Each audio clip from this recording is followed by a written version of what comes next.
Hey guys, how's it going? Michael Maven here. This week I want to talk to you about sales processes. Okay, I had a conversation this week, a very interesting conversation with a gentleman who works in the finance industry.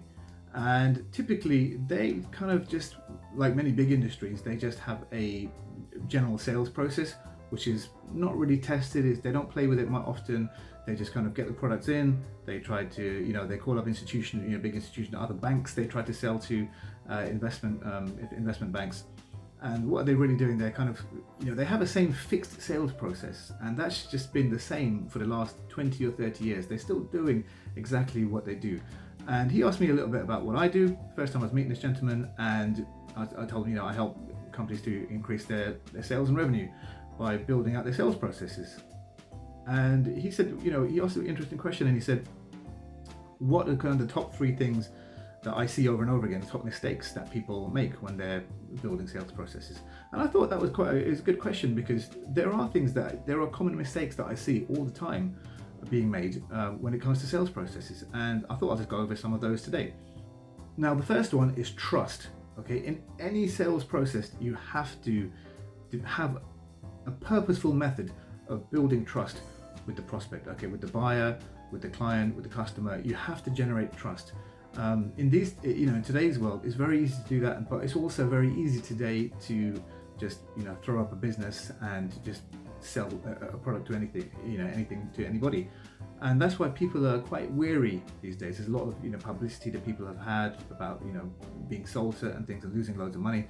So you have to build trust. It's absolutely key when you are building a sales process. So in this gentleman's case, it didn't really apply because he was reselling into existing customers, right? So every time he gets a new one, he just goes back to the same customers, and he resells the same institutions in equity trades.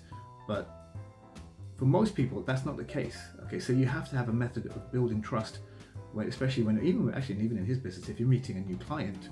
Okay, if you're selling to a new institution, a new investment bank, you have to have a way of building trust. He works for a big brand, so that helps often, but if you don't have a big brand behind yourself, you have to figure out, well, how do you build trust?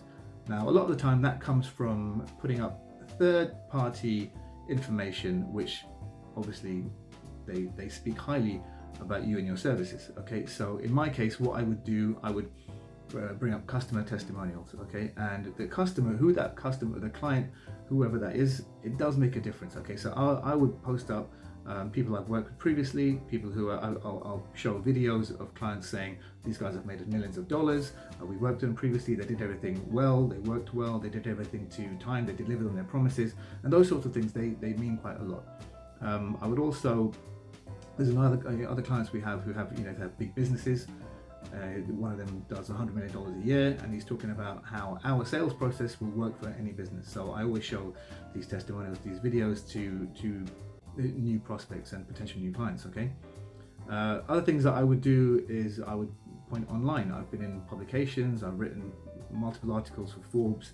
I've written for Inc. and Fortune and all these third party, other credible standalone sources who I can point to and who will back up, what I say, and back up also who I am. Am I who I say that I am? That's a big thing for buyers. The other thing you have to, if you've got anything, if you've written anywhere, if you've got any sources, if you've written even small articles, or you might have put together previous work and your musings, you might have a blog. All of those things, you're writing especially, or even material like this. Right now, I'm filming a video. Okay, that's if you're teaching. Via your, you can put up the YouTube videos or via videos, showing people, walking through how you get the result that you say you're going to get them. So I've got case studies, I've got video walkthroughs of case studies, how we grow businesses, the things we do, the kind of thinking that we employ to build sales processes and to improve existing ones. All of that information is all given to prospects. Okay, and when you do things like that, it builds a lot of trust, because first of all, it tells them, A, you know what you're talking about, and B, that other people, you're not afraid to show your work and you're working out and your methodology.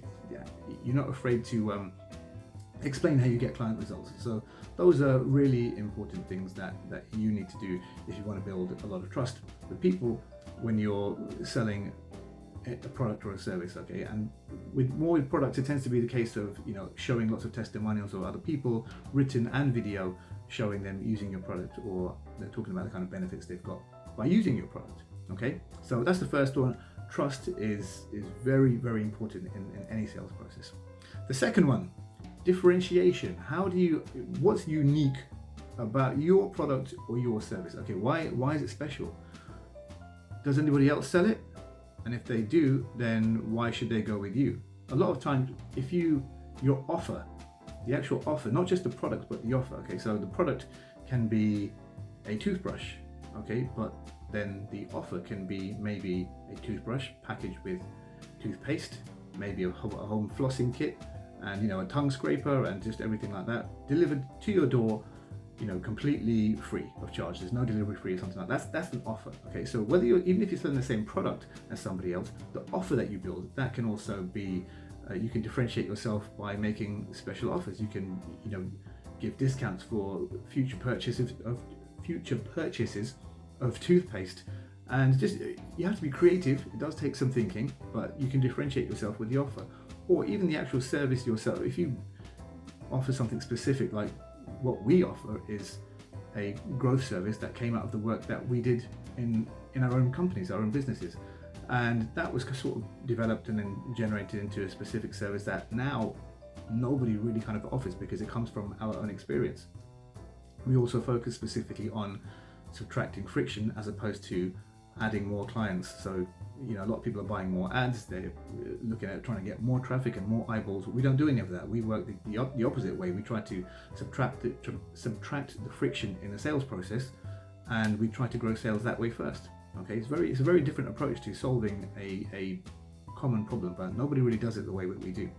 So there's things like that, but you have to differentiate. Even if like Amazon sells the same products as everybody else, okay, but how they've really differentiated their business is through their distribution network. Amazon has built probably one of the best distribution networks on the planet. Okay, they can get a product to you from their warehouse to your house, to your doorstep, even including all the last mile delivery services, everything like that, and they can do that faster, and they can do it either for free if you have Prime or something like that, or they can do it quicker than anybody else can. It's not that they sell different types of products, but what differentiates their service is the fact that they can get you the products quickly as possible and as cheaply as possible. Okay, so that's where Amazon, so they've got somewhere in the whole experience something's different. Okay, and that's very important for you if you want to sell us anything and sell it successfully.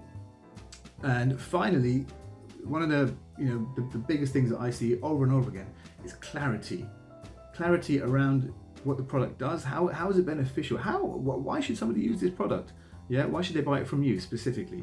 You need to be ultra clear in your communication about when you're selling a product. Whether you have a written sales letter, it might be leaflets that go out, brochures. You have to make sure that the language is clear, is very understandable. There's something called a FLESH score. That's FLESCH, FLESH score, and you can score the language that you use within all of your communication, and it should be, the higher the FLESH score means the more clarity it has, and it's more understandable. And you'll notice that people who there are some politicians who are always winning elections, and people always say, how did that person keep winning elections?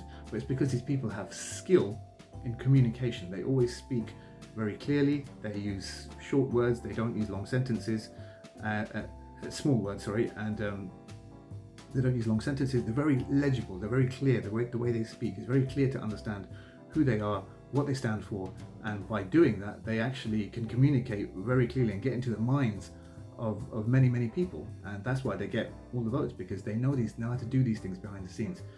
It's all about being very clear and specific with your products, your offers, your communication, and the benefits. Okay, so yeah, I would say those are the top 3 mistakes that I see being made over and over again when it comes to sales processes. Number 1, trust. Number 2, differentiating yourself, your business, your product, your service from the competition. Why should somebody choose to work with you versus working with somebody else? That's a big one. And the third one is clarity. Okay, you have to be very clear when you communicate and you are selling a product or a service. Those are the top 3 things. I hope that's been helpful. Thanks for watching.